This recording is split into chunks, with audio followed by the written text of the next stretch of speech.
আসসালামু আলাইকুম গাইস, নিয়ে এসেছি আপনাদের জন্য আরও একটি রেসিপি, গাজরের হালুয়া।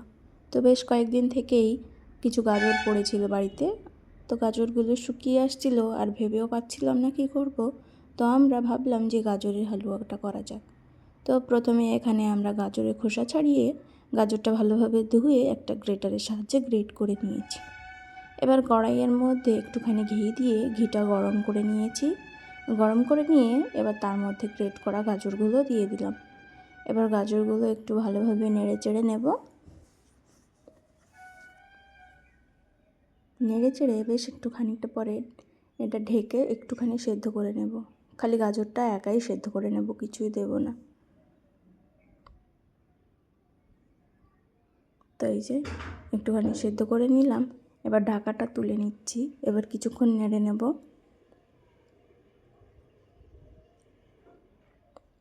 এরপর এর মধ্যে দিয়ে দেব আগে থেকে গরম করে রাখা দুধটা বেশ গরম করে ঠান্ডা করে নিয়েছিলাম একটু। এবার এর মধ্যে দুধটা দিয়ে দিলাম।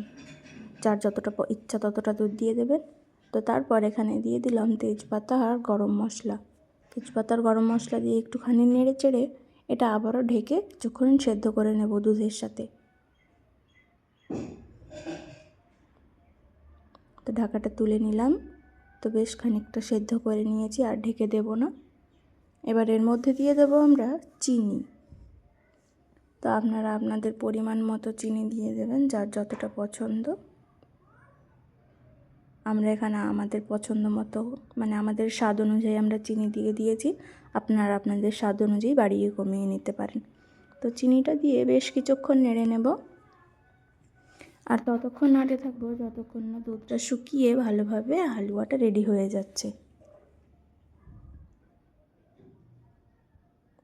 এইভাবে নেড়েই যাবেন। জালটা কম রাখবেন, না হলে পুড়ে যেতে পারে। আর নেড়েও যাবেন যেন পুড়ে না যায় তলে। তো এই যে দেখতে পাচ্ছেন আমাদের দুধটা শুকিয়ে হালুয়াটা রেডি হয়ে গেছে। আরও কিছুক্ষণ আমরা তাও নেড়ে নেব যেন একেবারে পুরোপুরিভাবে হয়ে যায়।